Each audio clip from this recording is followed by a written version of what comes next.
Welcome to the Bad Tutors podcast. If you're here for the newest, up-to-date, accurate information about the nerdy topics that are near and dear to your heart, well, let me tell you, you ended up in the wrong place. Here we are all about the hottest takes and the most grandiose displays of misinformation. So stick along for the ride and you might just blow a blood vessel or two. So Tyler, as I've told you about, I'll start with this. Tyler, I gave you at the beginning of this week when I was writing an episode, I gave you a choice. I said, Yeah. do you want to hear about my mad ramblings of the new Dead Island game that just came out? Or do you want to learn about goblins? And I did not answer that And text you didn't, message. yeah, you did not respond to that text message, and I finished Dead Island, so I chose the answer for you. And this is my Zombies Manifesto Part 2. Cannot wait. Focusing more so, it's going to be focusing a lot more so on the Dead Island and Dying Light games than just zombie genre as a whole. I was just telling Tyler, this is going to be a lot of just my thoughts of coming off of finishing Dead Island 2 that just released last Friday or technically 2 Fridays ago at time of recording. It released on, what was it? The 21st of April, to date this episode exactly. So I finished that, as I said in the zombie episode.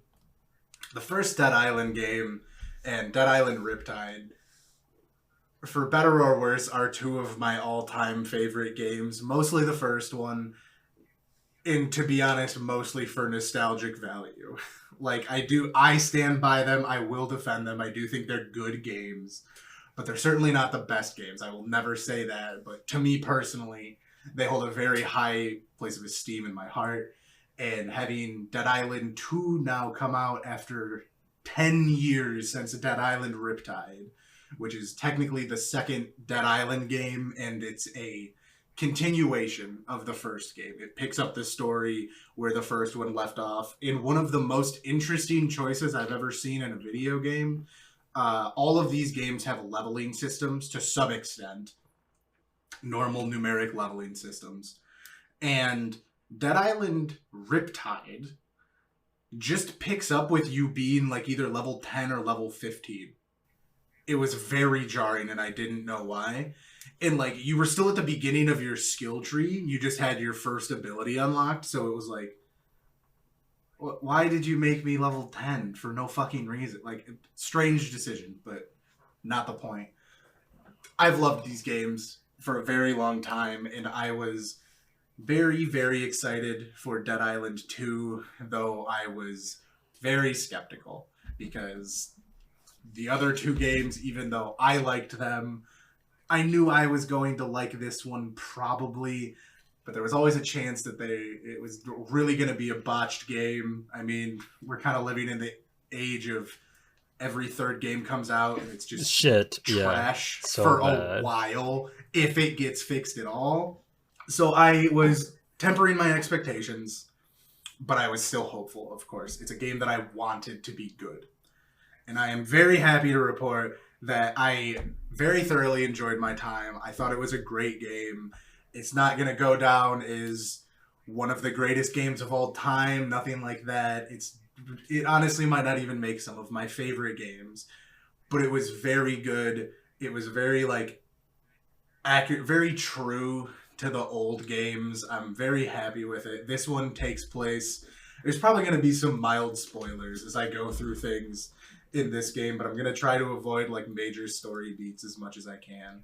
The other two games took place on the island of Bonoi, as I had said before, which is a very made-up island that they could just do whatever they wanted on. This one just takes place in LA. Like, our world, real LA. Which was... At first I was kind of skeptical about that, but I was like, okay, they can hit some cool scenery and stuff in there. It could be pretty good.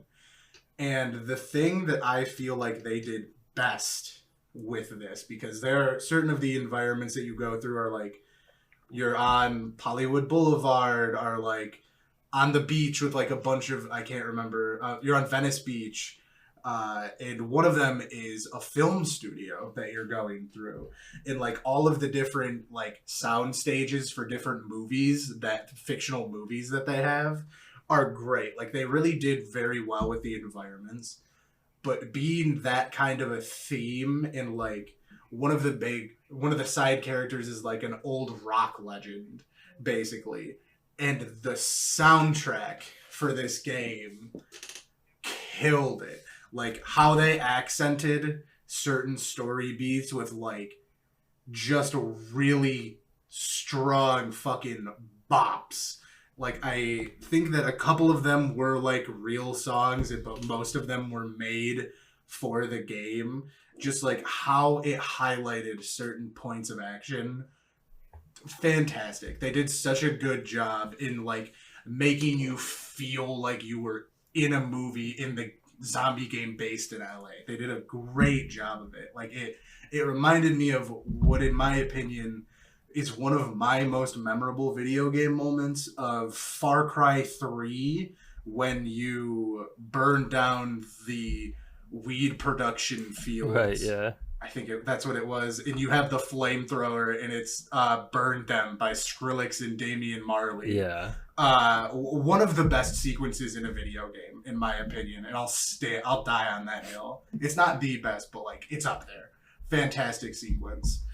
And Dead Island 2 didn't hit that high, but like it gave me that same feel of like the last area, or like basically the run to the final boss and the run back from it, just highlighted how well they did with like sound design into that kind of like a feel to this world. I thought they did a very, very good job with it. From there, one of the big things that I've been telling people about this is the runtime for me personally. I finished the main campaign and did between like probably around half of the side missions, because at a certain point I realized I wanted to talk about it on the podcast, and I wanted to talk about it while it was fresh, and I didn't want to burn myself out like 100%ing it,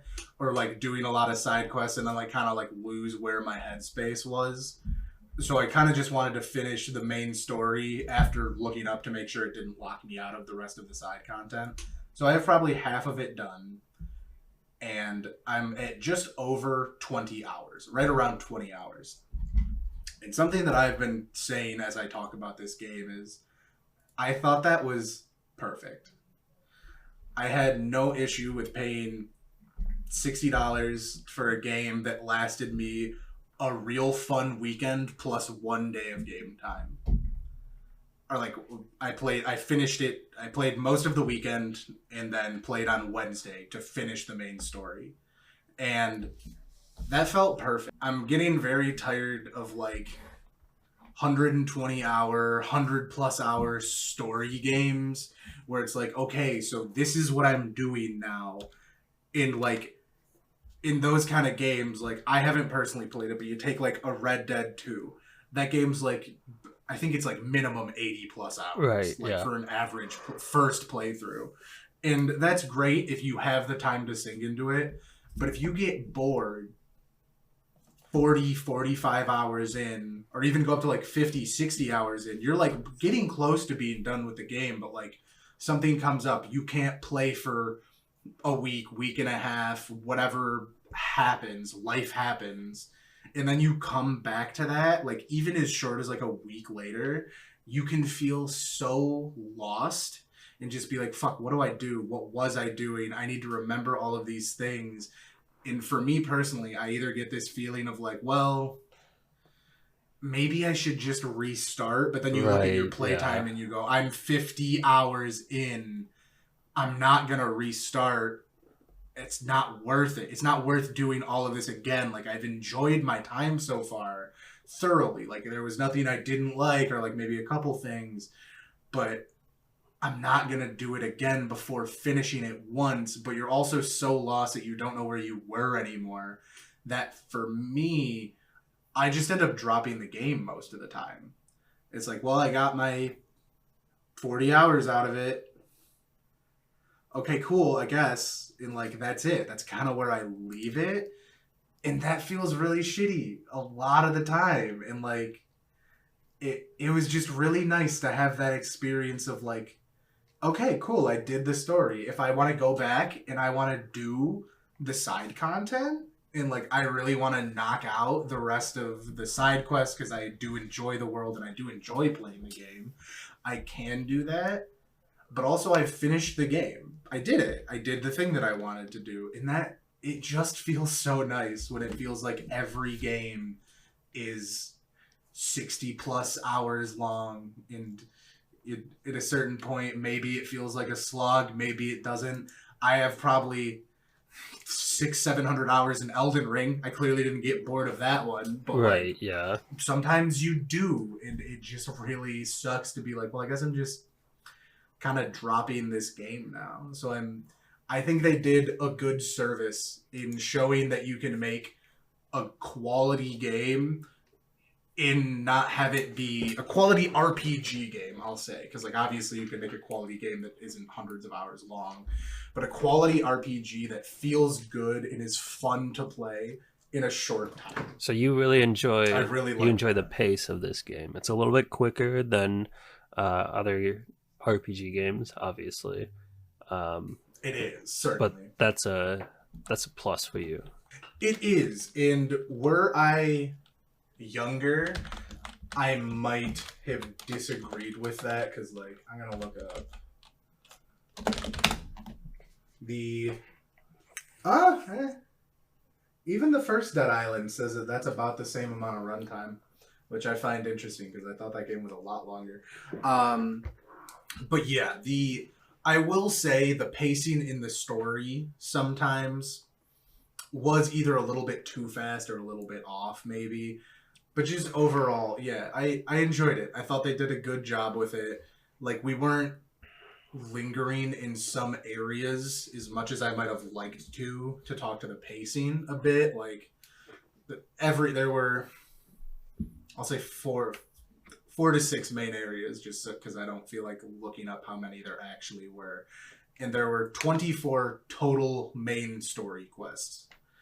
Most of them, like probably, I don't know the breakdown. I don't have the breakdowns on how many everyone had. But there were a couple sections where it felt like there were 3 or 4 story missions and you just moved on from the whole area.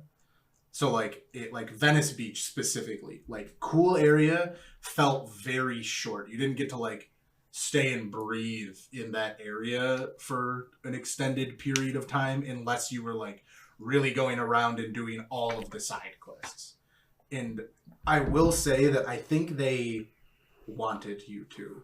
Like, obviously every game wants you to stick around and do the side quest, but they did and didn't miss the mark a little bit because this game felt like it was meant to be very exploration heavy. Like going through and looking through things. So one of the main mechanics or one of the main things in the game is there are like lock boxes of presumably with good equipment in them. To give a brief what Dead Island is you have weapons with durability, you find new ones, standard like video game rarity system. They degrade and you can't use them, then you can repair them again. Okay. That's your gameplay loop. It's a much more like action oriented than like survival-ish zombie game. That's the whole point. So you find these log boxes, they have good loot in them inherently, but all of them are locked with like the engineer's key or like Randy's key. So it's like, okay, I'm in this area, I'm in the suburbs of LA, or like the high-end suburbs of LA where all the celebrities live. I need to go find Randy. But then it just doesn't tell you where Randy is at all. You just have to happen upon him.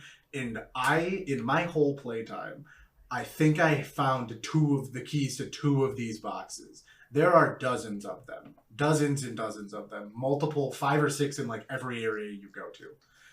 So I don't know if I just wasn't exploring as much as I should, or if they have like random spawns or anything like that. Like, I don't know what it was in there, because at a certain point I just stopped caring about it. but like it's an interesting concept, certainly. But like I felt like the game really emphasized exploration, or it really wanted to emphasize exploration, but then it didn't necessarily give me the incentive to go explore as much as maybe it wanted to. You know what I mean? Yeah. From what you're saying, and I haven't played any of the Dead Island games, but it's I thought you did play one of them a little bit. no. I remember watching the cinematic for the first one, which was fucking sick. Oh, okay, gotcha. Yeah. But I have played a pretty decent amount of Borderlands, and it kind of sounds a lot like Borderlands. Like, I know you've played a ton of Borderlands. Yeah. You can fly through Borderlands. You probably shouldn't, because there's some great side quests. And so it seems like you kind of got that experience out of this game. Yeah, actually, I think that is... I didn't even think about that. That's a pretty decent comparison, actually. Even a little bit in, like, the tone of the game as well, yeah. Like, I'd say Dead Island... I'd say Borderlands is a little bit more on the side of, like, a crude humor, but, like, they're both that kind of, like, jaunty, big action game feel. Yeah, that's a pretty good description of it. I think in that, I would say, I think Borderlands does the incentive a little bit more. Like, I feel like it's leading you more towards these, like, side quests in, like, I don't want to say inherently giving you incentive to do it, because, like, it's just take a quest or don't. Like, it doesn't matter. Yeah. Like, they both give you an approximation of what the rewards will be, where, like, Borderlands, it gives, like, you will get a shotgun or a sniper. It doesn't tell you what they are, but like, those are your rewards, and this amount of XP. Similarly, Dead Island 2 and the other ones as well are like, you will get a knife. Right, yeah. You don't know what it is. You don't know how good it is. So, like, there actually is, like, a lot of similarities within that. Yeah. But Dead Island, at least Dead Island 2... Yeah, actually, I would say just Dead Island 2 didn't hit it as much, but I'm not upset with it, because in the first Dead Island specifically, I don't remember as well in the second one, but I think it holds true there. So you go in, the setup for both games is pretty similar in the fact of something happens, and then you find your base of operations. In the first game, it's a lifeguard station. In the second game, it's the massive mansion of course, an actress who has been in a bunch of zombie movies. Right. Because of course it is. As soon as you finish both of those quests in the first Dead Island, you are presented with somewhere between like 5 to 10 side quests that you can immediately pick up. Most of these are like some kind of little bullshit fetch quests, but they force in air quotes, if you choose to do them, to go and explore around and like really get a feel for everything. In the entirety of Dead Island 2, I think there's maybe 30 side quests. I'm going to see how many. Okay, so as I've just said, there were 33 side quests in Dead Island 2. Right. Take a guess at how many there were in the first Dead Island. Oh, man. 10 years ago was 2013. No. That is not when the first Dead Island came out. That is when Dead Island Riptide came out. Okay, so as a point of order, there's Dead Island 1, Riptide, and then 2? Dead Island 1, which came out... Yes. Okay. Dead Island 1 was 2011, Riptide was 2013, and then 2 was 2023. Okay, so 2011 video games were much different than now. This is when Skyrim came out. This game came out the same year as Skyrim. How many side quests do you think it had? And as we've just said, there were 24 main story quests in Dead Island 2, and 46? A little over 40, 46-ish, without doing the math, in Dead Island 1. Little over... I'm going to say 3 side quests. Very close. There's 90, not counting continuous Holy quests. fuck. Yeah. So what I'm saying that like Dead Island really wants you to like the first one wants you to like be in this world and do stuff a lot more. I didn't even realize how much I meant that, but like it really has like a lot more. And if we're counting continuous quests, which are like bring in X amount of Y supply and you can continually do this for some kind of a reward. Sure. The first one that comes up. Bring in 2 cans of food, get some small rifle ammo. Things like that. There's 14 of those. Okay, well, so 100. I don't believe Dead Island 2 even had 100 plus quests that are outside of the main content for the original game. Correct. Which is why I think people, in fairness, I'm not saying that having more is more good. That is not my point in this. But like it really like makes you look at the world a lot more and like go a lot more into it if you're doing these quests where like the game felt very sparse in Dead Island 2. The location and like how it looked and everything looked good. Like I don't have any complaints about that. My PC's getting a little old and could use some upgrades, but like visually everything looked very good. It was some very good environments and everything. But there just wasn't a lot there. What I now think of is Skyrim as well, for the game that came out in the same year that we're talking. Skyrim had a lot of things, but it also had a lot of nothing. A lot of caves that didn't really have anything in it, but look, you can go in the cave. Yeah. Look, I can go in this dead celebrity's mansion. What's inside? Oh, some supplies. Oh, I already maxed out all of those. Well, they're here, though, and you can explore the whole thing. And it's like, that's cool. That's good. But, like, there's nothing to do in it. And that is another thing that I want to talk about, being supply-based. And this is where I'm going to also bring in comparing Dying Light as well. So in both the first and second Dead Island and Dying Light, the first Dying Light, because there are also 2 Dying Lights,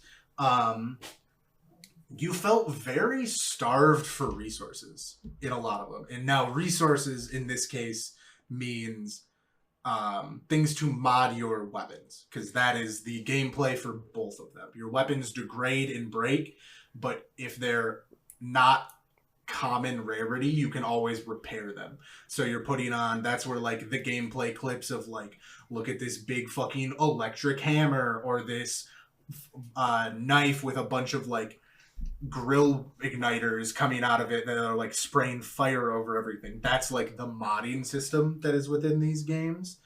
And you have to go out and scavenge different miscellaneous pieces of things to create these. In the first set of games, you felt pretty starved for these. Like, you really had to, like, if you got a new weapon that you wanted to upgrade, you really had to go out and, like, look for things. Like, you had to make a point of, okay, I'm not doing a quest or anything, or maybe I'm on a quest, but I'm really specifically going to be looting every container, doing everything, and all of this to be able to mod your weapons and like really keep upgrading them and make them stronger and stronger. Right. In Dead Island 2, I think they were really shooting for the idea that like you are a movie zombie hero. You're in LA. There's like a lot of like in-game references to like this is what happens in the zombie movie type of thing. It felt like that was the goal, and in which case they succeeded, I think. But there were just so many resources. Like in the beginning of the game, I went in with that mentality of, okay, I need to be scavenging everything and like really keep all my resources up. I didn't have an issue upgrading anything until the last 2 areas of the game, because at that point I had stopped collecting things because everything was full. There were only like... There's less than 15 different types of resources that you need, or that you can gather in general. And I was maxed out on most of them at most points of the game, if I was even like passively trying to collect them. Just like, oh, it's in front of me, I might as well hit F to collect. Not like I'm going out and looking for them. Now, a lot of the higher end mods I didn't have the resources for, but that brings into question my other point of it didn't matter. I used like 2-3 weapons for the majority of the playthrough. It like as soon as I found them, or at the very least weapon types. Turns out that so the other system that they put in that was different from the original Dead Island is the first Dead Island had, and the second one, and Riptide, sorry. I need to refer to that as that because there's a Dead Island 2 now. They had like your traditional skill tree, 3-tiered skill tree, or 3-pronged multi-tiered skill tree. Dead Island 2 put in a card system where you have certain abilities, like you have your core abilities that are unlocked through the story.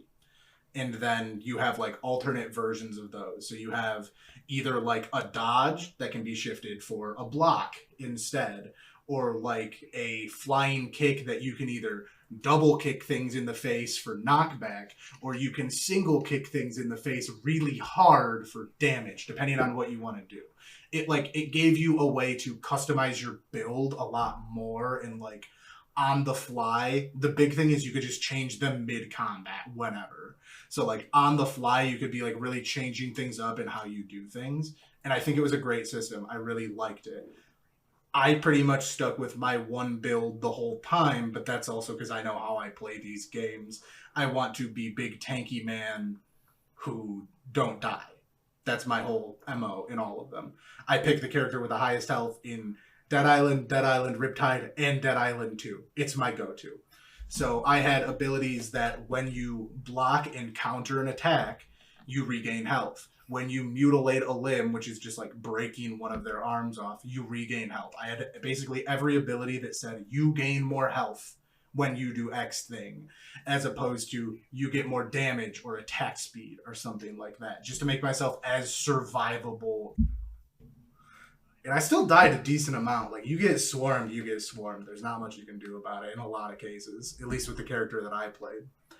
But I really like that system, but it also meant that the one thing that I found out is you can hold block and then just spam attack, and it's like continually doing the perfect block animation because you have to time it correctly. You can either block and just reduce the damage, or you can perfect block and counter like in a Dark Souls type of thing. Right, kind of parry system. And the parry is what gave you the health back. So if you were low, you would just hold your block up, which is holding control, and then just spam click. And eventually when they hit, it would just give you the counter. It was busted. It was really strong. And not only did that make it easy, but once I got the one where you maim a limb and it does it, you just mod your weapon to go as high attack speed base as you can. And there was then an ability that gave you a stacking attack speed modifier for every successive hit on a zombie. So eventually I just got fist weapons, and my hands were flying so fast that everything was just fucking dead, and I would just not aim for the head so I could hit limbs and just be swinging so fast, and then also breaking all of their limbs, and just I didn't drop below like 50% HP for so many encounters. So like, this is where it's like, that was cool. Visually, it was sick, and it made me feel like a badass because it looked cool and I felt cool.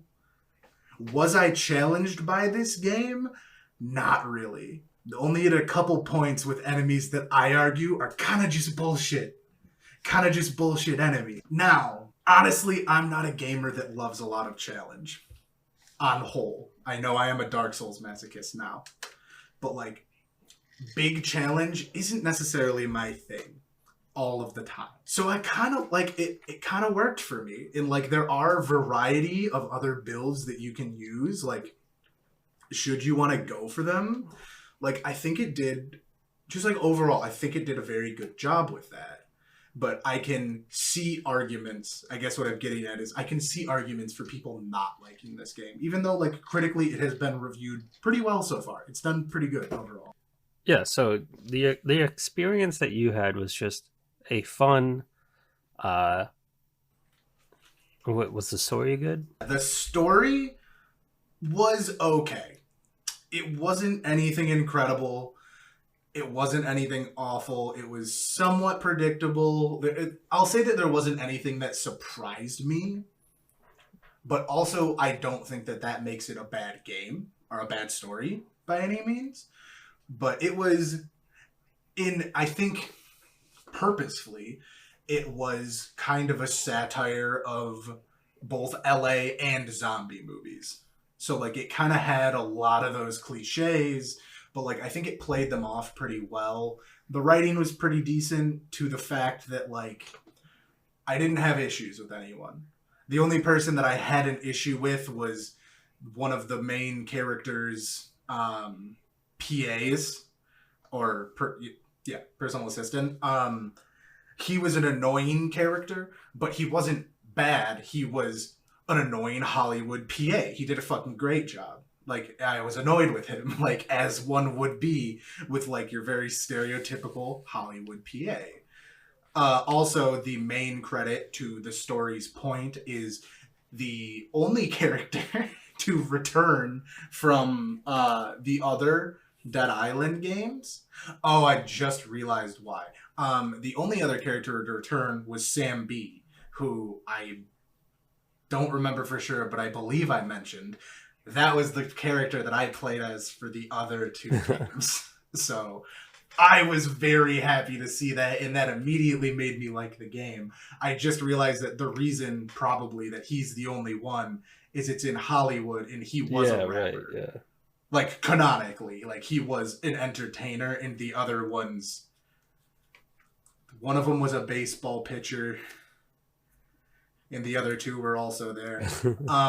That's all I know. That's all I know about him, and it feels bad that the other two happen to be women, and I don't really know anything about them. I know what they were in the game, but I don't know their backstory.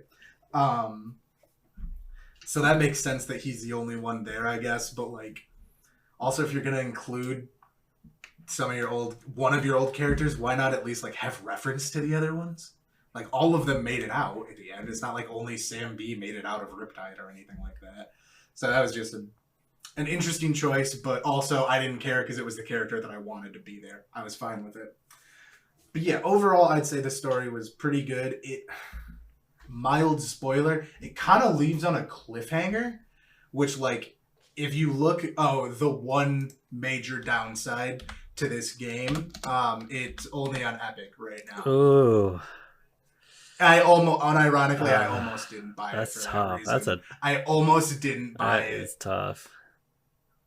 It's not great, but already I'm looking it up. Store page right now. You have the versions that you can buy. You can buy Dead Island 2. You can buy the deluxe edition. You can buy the gold edition. Oh wait, where is it?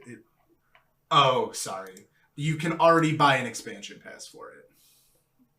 Oh, so, nice. There's going to be DLC, which, like, you know, I'm not inherently against that by any means.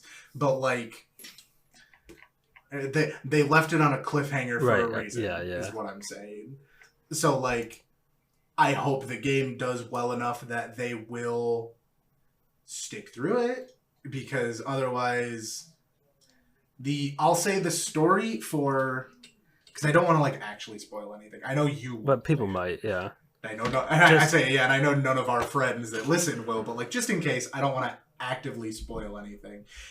But the story for the non-player characters, the story for the NPCs wraps up. The story for the player character does not.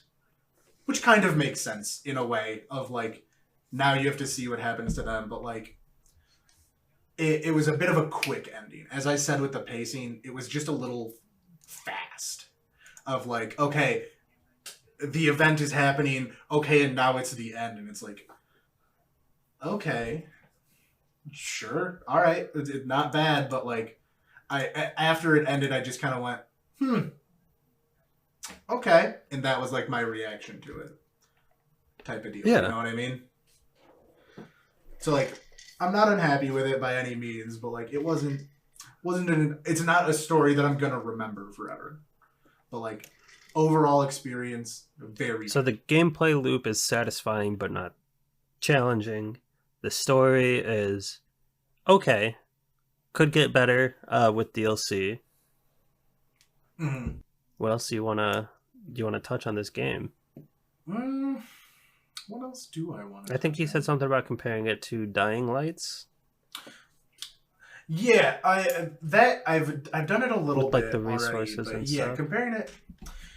comparing it to Dying Light, that's where like, oh, I'll do that after, I suppose. I will compare it. So like the differences between this is just an overall between the two series of Dead Island and Dying Light, because they have not all of the games, but there is a lot of crossover between both Deep Silver and Techland working on these games.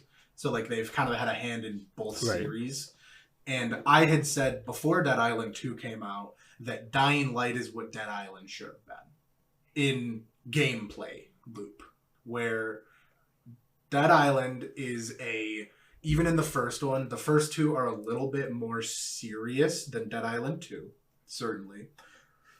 But they're not like hyper serious. They're not like realistic in any way or anything like that.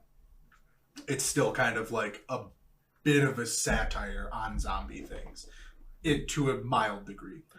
Dying Light is a much more serious, like hardcore gameplay loop. One thing that Dying Light did that I actually loved, and when you hear why, you'll understand why I loved it, is they had a mobile game associated with the game where you could play your bullshit, find survivors, send them out on a mission that takes 30 seconds, then the next one takes a minute, and then they get up to like a 24-hour mission, shit like that. But they would find resources in the app, and then you could send them into the game. So you understand why I like that now, because it was play a mobile game, which I'm addicted to have a real life benefit in the game that I'm already playing. Perfect. Good thing. I like when when games do like companion app type things. Oh, fuck. One thing to talk about in Dying Light 2, as I say that. I didn't get to use it, but they have Alexa integration. That's so funny. Dead Island 2 has Alexa integration. That's so funny. To where, like, you can call zombies to aggro them and, like, switch weapons and things. And they didn't just make it so you could just use voice commands, which is real shitty. You literally had to have an Alexa. Just, like, fucking why? Like, you have it programmed in. Just let me use my mic. What do you mean? That was shitty. Besides the point, though. I should mention that because it's weird that they did that. That being said, if you didn't play the mobile game, you were starved for resources in Dying Light. Like, every health kit that you made, like, was like you really had to evaluate whether or not there's 5 zombies there. Can I take this fight and then take the next fight that I have to do? Because Dying Light also had, if you recall from just like trailers and things, a massive parkour. Right, yeah. That was like the selling point of like, hey, it's a zombie game, but it's a parkour game to like pick your fights and engage how you want type of thing. And with that being a key element, it made the game so much more dynamic of like, I can't just go through bopping my way through every zombie down the street. I'm going to get hit. I'm going to lose health. It doesn't restore on its own. And I don't have the items needed to make another med kit right now. I really can't take this fight. And I don't have the money to buy another one when I get back to base. Like, it was a struggle. If I wasn't using the app, like my girlfriend has played it as well, and she was like, "Yeah, I was really starved for resources," and I was like, "I wasn't." After a time, after I started playing the app, because I was playing it in college, so I could play the app all day until I got back to my dorm to play the game, and then just send all of this flood of resources in. Where in Dying Light 2, they have healing items throughout the world that you cannot store. You have energy drinks and protein bars, which has been consistently the healing item throughout all of the games. And then you do have medkits, which you can only have up to 5. And those will heal you for a lot more, but you can carry them on you. I believe in Dying Light, you could have 20. Don't quote me on that.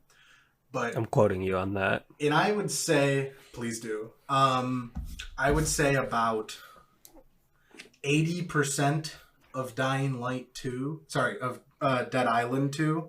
The names are also very similar, and having fucked number schemes, it's tough when you're talking about all of them in one sitting. In Dead Island 2, I had 5 medkits on me about 80% of the game. Because, like, it got to a point where I was, like, really conserving them, and then I would clear out a room of zombies, still have 5 medkits, and be at almost full health to, like, the point where a medkit would overheal me, or I wouldn't get the full benefit of it.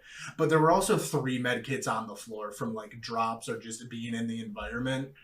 And it was like, oh, well, I might as well top up. Right, yeah. I guess. So it's just like a very different mentality that I like kind of had to work through because I'm also a hoarder in video games where it's like, well, I don't have to spend it right now. I'm definitely the guy that gets to the end of Skyrim with the full inventory of potions that I might need. Or like all of the gems that you never sold.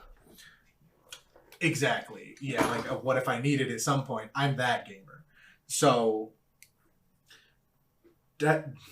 Dying Light really made you like think about that a lot more, and I think they did it better. Like I'll now get into, I'll probably talk about it a little more, but I'll get into my overall rankings of Let's these. hear it. So I would honestly, Dying Light 2, not a fan, kind of sucked. Shit. I feel like that's a hot take. It's not that hot of a take. It didn't suck. It didn't hold. It's one of the. It's as we said with like longer games. I didn't finish it. I didn't finish that game at all. I got like probably halfway through it and just got bored. Like the gameplay felt fun. The story didn't matter at all, and like it just hit a point where it was like it just, I don't know. It's just something about it didn't grab me as much as I wanted it to. I guess I haven't played it in a minute now since it came out. I played it for about a week and then just put it down. I think, in fairness, I think Elden Ring came out. Yeah. Yeah. Elden Ring came out a week after Dying Light 2. But, like, I didn't go back to it afterwards.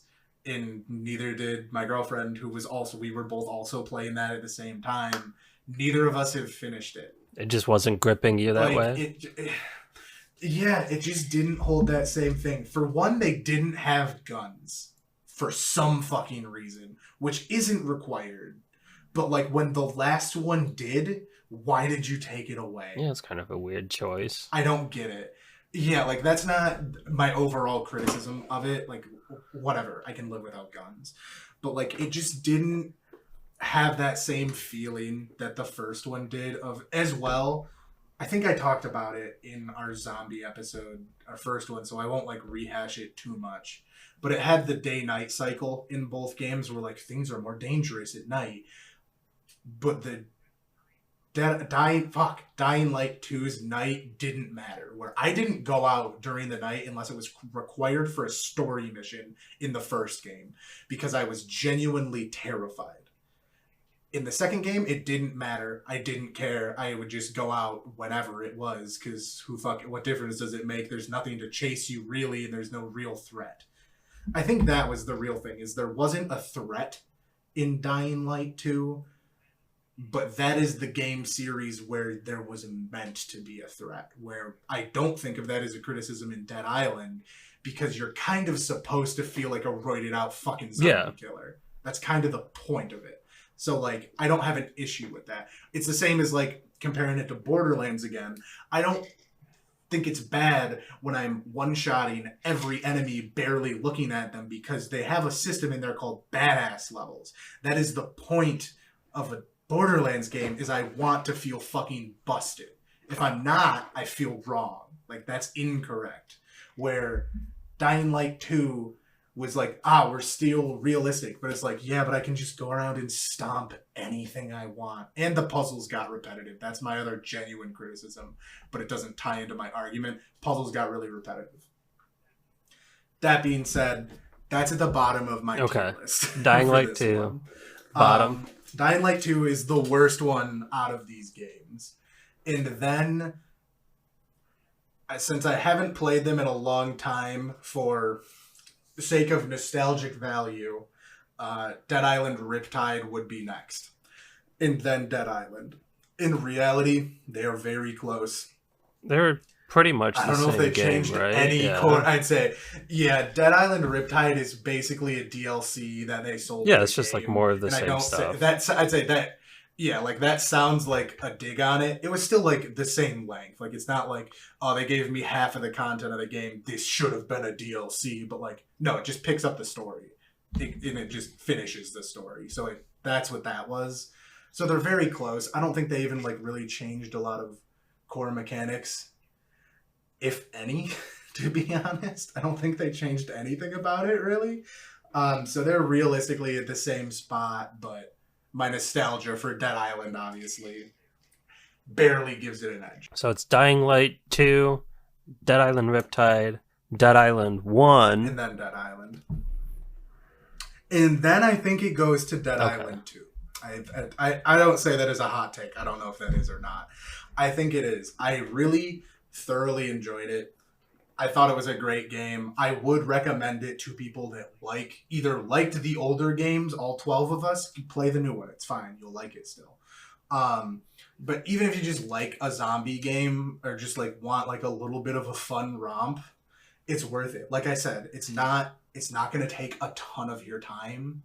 Even if you want to do all of the side content, I'm guessing you wouldn't break 40 hours if you were even like somewhat efficient doing it. Like, it's not going to take you all that long. I certainly recommend it.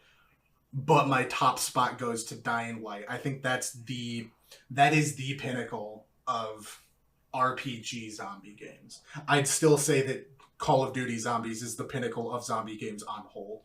For sure. Like, if I want zombies and I think of zombies, I think of Call of Duty Zombies.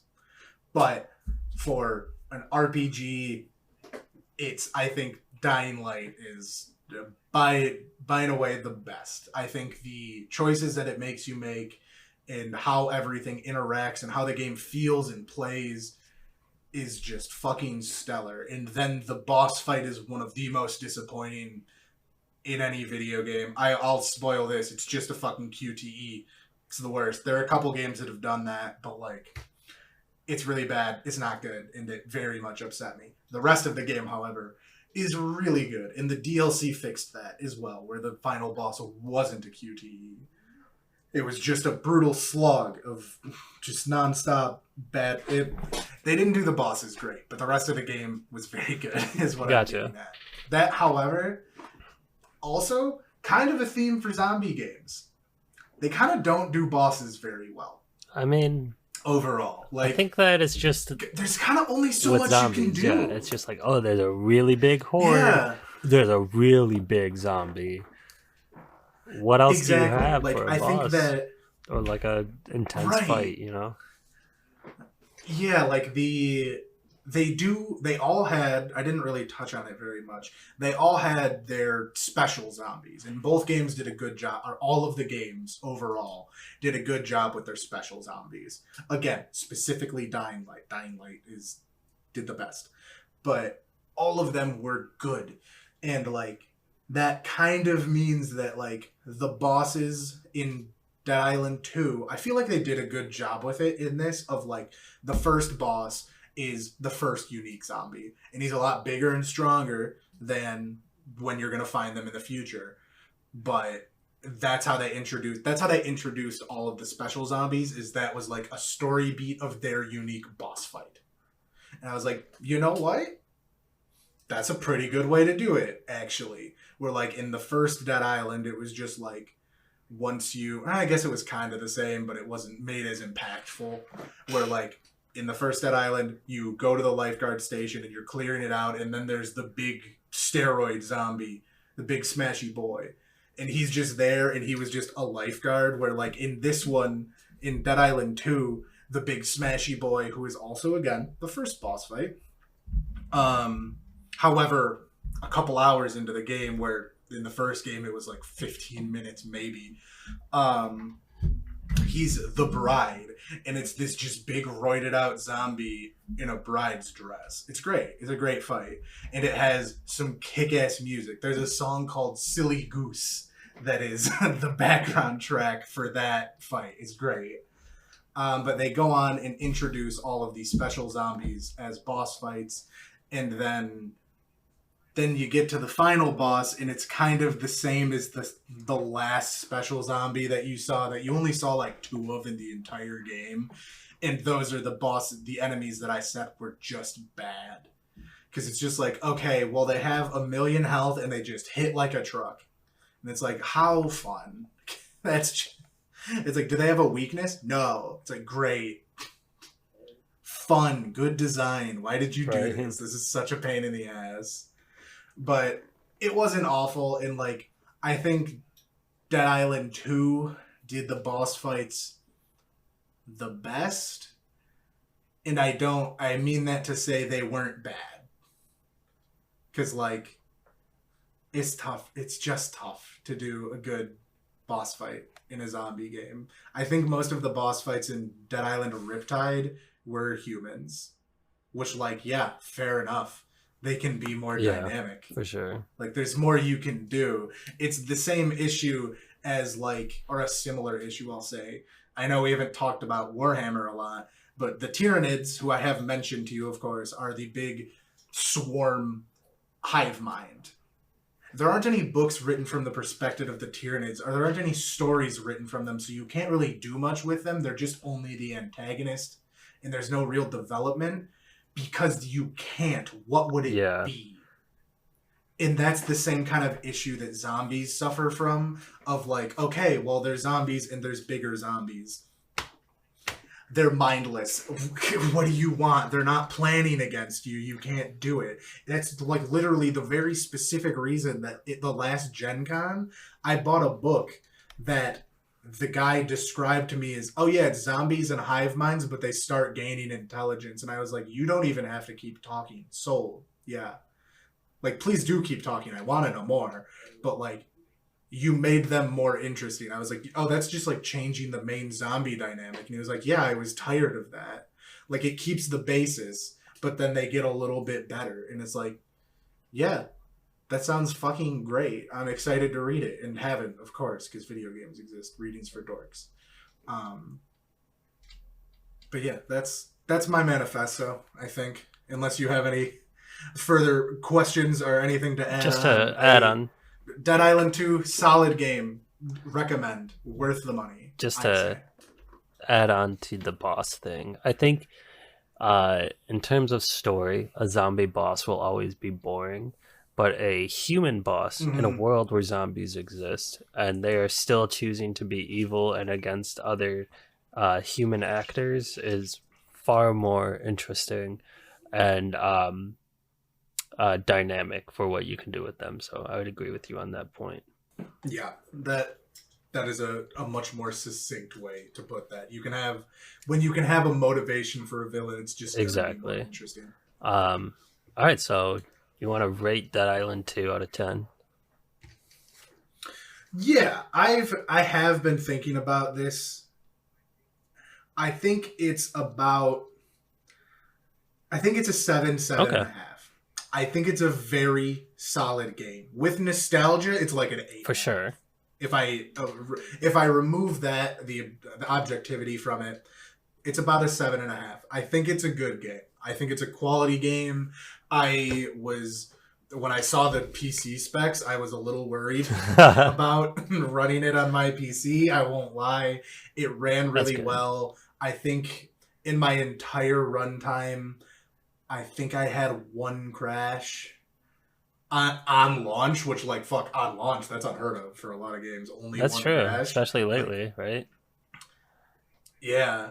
I will say that weirdly, I'd say when you went to the main menu, like when I was done, that on the main menu, returning to it, I had a couple crashes. Okay, so like you save and back out of Which, the like, game, whatever. and the main menu, and then it crashes. Okay. Yeah.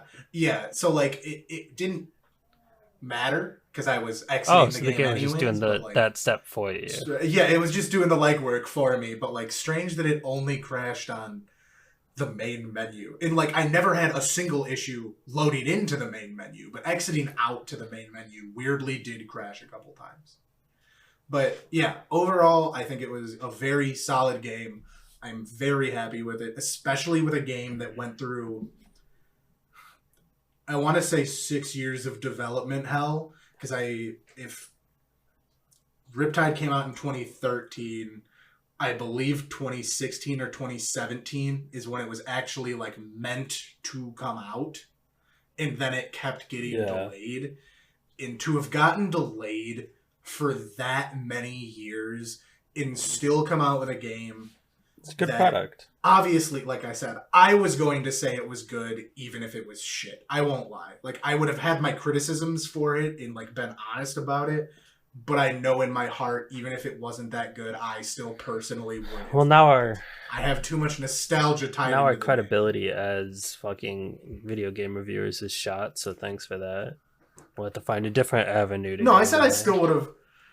I said I still would have had my gripes with it, and I would have been honest about them. But like, I would have enjoyed my time. That doesn't mean it's a good game. Those are two very different things. My credibility is still there. It's just slightly hampered. But I genuinely think it's a good game, and from what I've been seeing, unless it's shifted in the last time since I've looked, it seems like other people are liking it and agreeing with me as well, in the somewhat incredulous way of like, oh, holy shit, wait, this is good. Like, I'm kind of taken aback, and I think that as time goes on, it could definitely fall a bit to the like, oh, we thought it was going to be shit, so like we're impressed with how good it is, but like how good is it really when you take that away? Like, give it 6 months and see what people are saying then. So you're saying that there's going to be a third episode on zombies? I mean, there'll probably be a couple more. It depends on how many zombie games come out that I find. It depends on if I actually play through that. I was just about to say, are you going to play through? I'm not good enough at RTS to play their abilities. Well, you're better than me. I have like 6 and you know hours in it. But I'm pretty shit, so. All right. With that, I believe Tyler and I are going to launch into 7 Days to Die as soon as we close I can't this wait. out. But for now, I've been Ian. I'm always Tyler. And I hope you have a great rest of your day, week, weekend, whenever you're listening to this. And give Dead Island a shot. And if you don't want to do that, give Dying Light a shot. That one's actually a quality game, and I'll fucking stand behind it till the day I die. But have a great time doing whatever it is you choose to do. And we hope you'll tune in again next time. Yeah, thanks for listening. Don't get bit by a zombie.